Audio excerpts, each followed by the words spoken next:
Hello and welcome in my YouTube channel E dot explain. अपन इस section में discuss करेंगे separation of power. This section will be in bilingual, it's mean Hindi as well as in English. But before we start you have to do one thing is that you have to like, share and subscribe this video. So table of content सबसे पहले हम देखेंगे introduction, फिर देखेंगे meaning and definition of doctrine of separation of power, फिर basic principle upon which the separation the theory of separation of power is based, और फिर देखेंगे separation of power in context with Indian constitution that where the separation of power has been provided. And fifth point we will discuss some legal cases pertaining to separation of power that has been explained sorry, that has been explained in the courts, and will finally land upon the conclusion section. But before we start, it is important to understand what is government. Why? Because it is a government where we apply the concept of the separation of power. So government is agency or machinery through which the will of the state is formulated, expressed and realized. And now, what is will of the state? Will of the state simply means the law made by the parliament, that is legislative body. Government formulates the laws and express that laws and implements laws. So we can say that the power rests with the government. And if the power rests with the government, that's why it is a duty of the government to act as a sorry, to act as a protector and guardian of this rights of the citizens. Right may be natural right or statutory rights. Natural rights are those rights which be acquired from by the birth, and statutory rights which be granted after which be granted through the acts, various acts that has been made by the parliament. So citizens' right, like right to life, liberty, right to speech and expression, and property, not only from the external threat but also the internal threat. External threats are like your neighboring country. Internal threats, for example, like your neighbor, your friend, your enemy, your anyone who may encroach upon your rights. But we know that that when someone is given unlimited power, that person start using that power in excessive amount.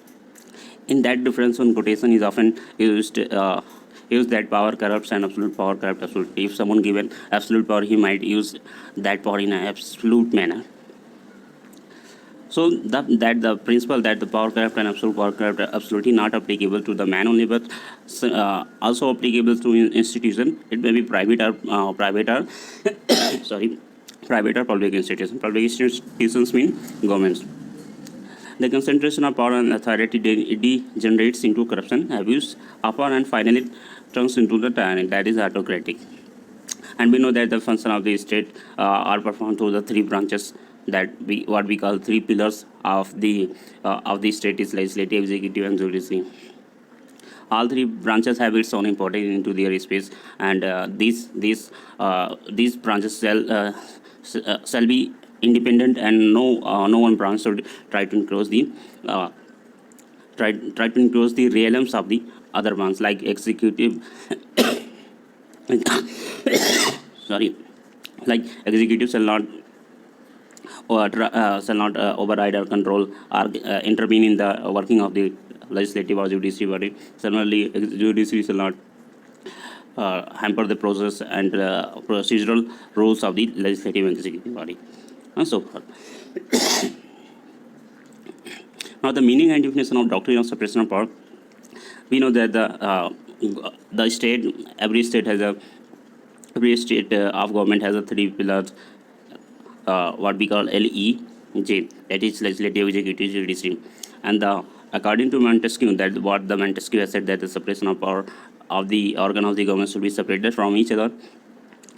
Their functions, power and functions should be clearly distinct and different from each other, and no one or two organs should interface or intervene in the sphere of the other. The legislative cannot interface in the executive or judicial power, or judiciary shall not interface in executive or legislative powers. Basically, the concept that Montesquieu has expounded was very absolute and concrete in nature. He given the story of the separation of power starts with Montesquieu. But before Montesquieu, we can say that there earlier exists the concept of the separation of power, but there was no one to recognize the concept of the separation of power. Montesquieu was a person who recognized that it is inevitable sine qua non for smooth running and functioning of the government, that there should be a separation of power among the organs of the government. So Montesquieu was French philosopher, and he was positively influenced by the idea of the John Locke and the working of the British government. He found the idea of the Lockean idea of the limited government and the British practice of the separation of power very useful.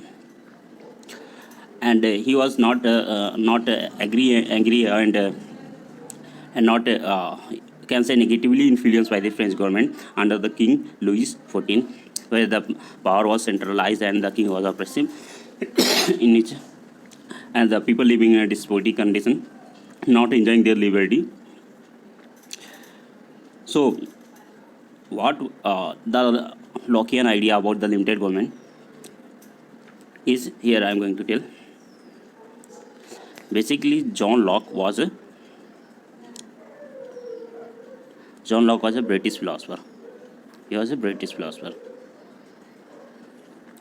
and he expounded the concept of the limited government.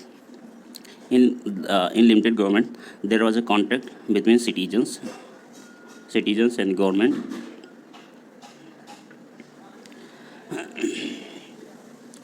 Under this contract, citizens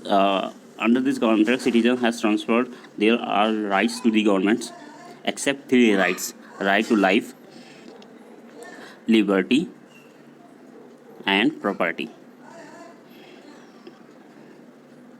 These three rights were not transferred to the government, and in considerations in the contract, it was provided that government shall protect its citizens from the threats or dangers either from the external or internal threats. And under the concept of the limited government, the government was made accountable and responsible to whom? To its citizen. It means that if the citizens found that the government is not working properly, they had the right, citizens had the right to dethrone the government, that they could remove the government through any means. So this was a concept of the limited government that was given by the John Locke, who was a British philosopher. Why we know that the separation of power was expounded or pointed by the Montesquieu? Because it is important that that the separation, to know that the separation of power earlier also exists, but the what say that no other writers were there who recognized that there is a separation of power, concept of the separation of power. And he, that is Montesquieu, made more emphasis, and particularly upon the judiciary section, and says that judiciary shall be independent from the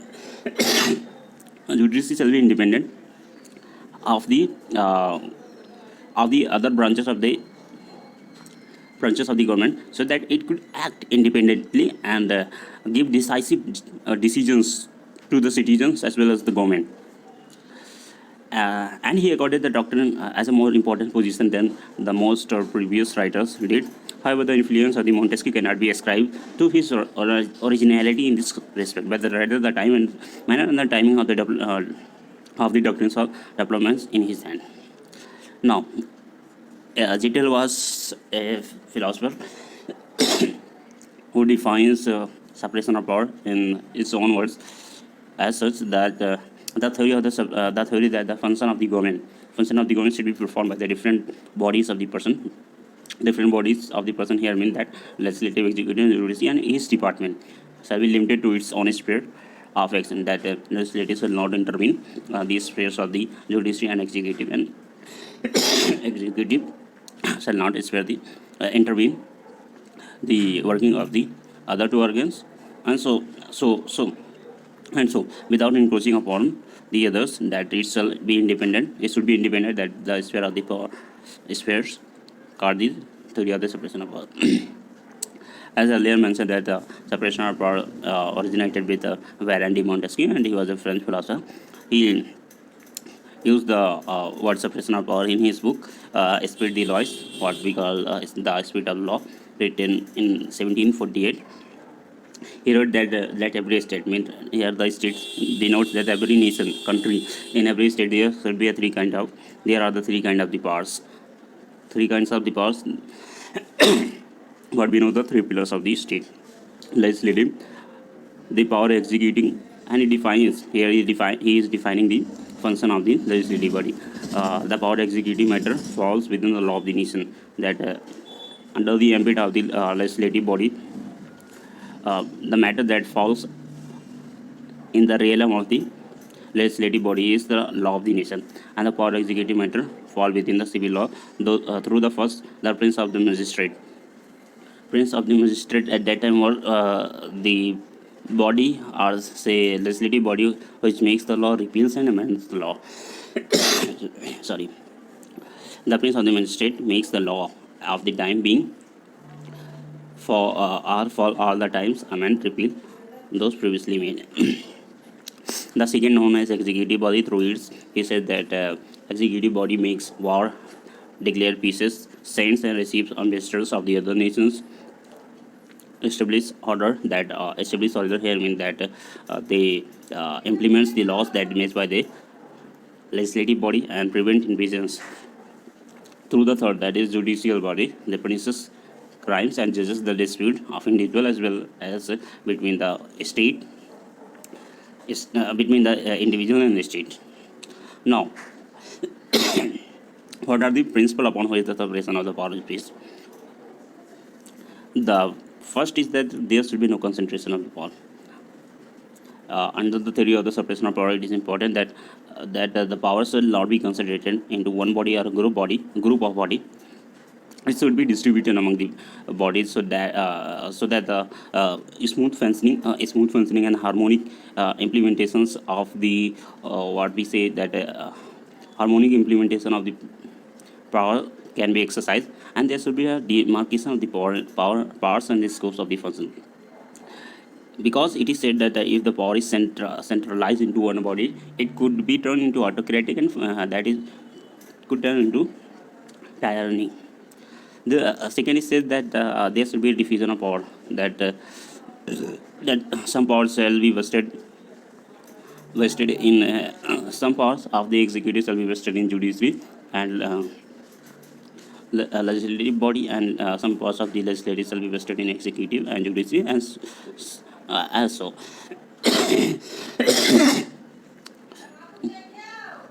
And the third basic principle is that there should be a check and balance, that each body shall eye upon the other. Each body shall an eye upon the working and the functioning of the other two bodies. That's why it is called antidote of the despotism. Now, separation of power in context of the Indian Constitution. That why the Constitution, in Indian Constitution, where the concept of the separation of power is provided.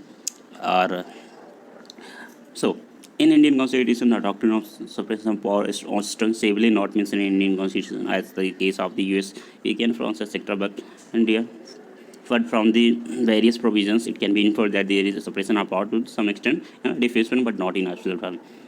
It means that in India there is a no clearly mentioned, there is a no concept of the separation of power mentioned in the Indian Constitution, but it says that there is separation of power. Through the various provisions, we could infer there is a separation of power. But the separation of power given in Indian Constitution is in a diffuse form, not in an absolute form. Diffuse form.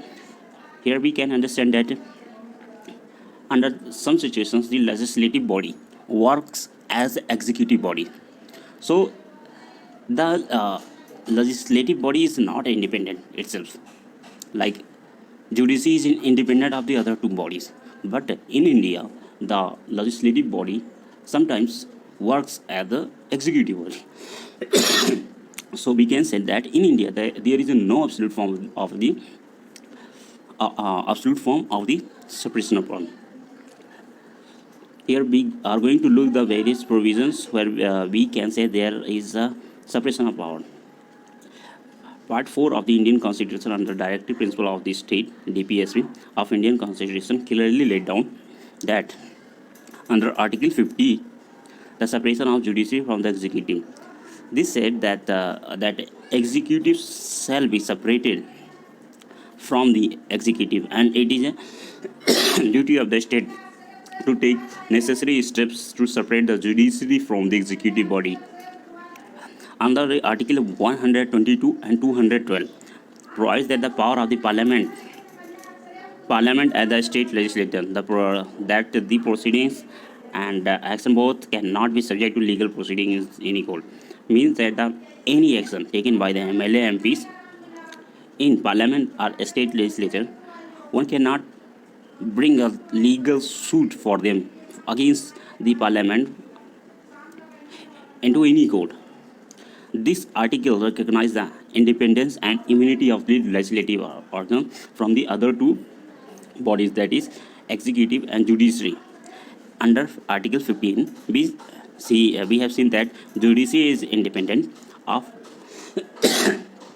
executive and legislative, and Article 122 and 212 it's provide that legislative body is independent of judiciary as well as independent of executive body. Under Article 220, 121 and 211, judicial conduct of the Supreme Court, High Court cannot be discussed into Parliament and the state legislature. It means that judges, the actions and the working procedure of the judges has been exempted from the any exempted has been exempted from the any proceedings against them into any legislative body, that is Parliament and state legislature. Article 53 and 154 tells about the independence of the executive body from the other two organs, that is legislative and judiciary. There now, what are the legal cases that explain the separation of power in India? There has been a number of cases regarding separation of power, but court upheld the reasonableness judgment that there is no clear provision. As earlier mentioned, that in India, not ostensibly mentioned, it means that is not clearly mentioned in Indian Constitution, but can be inferred from the various provisions of the Constitution. Like in case of the US, Australian, France, but the certain provision make it that there is implied form the separation of power which is diffused in one another.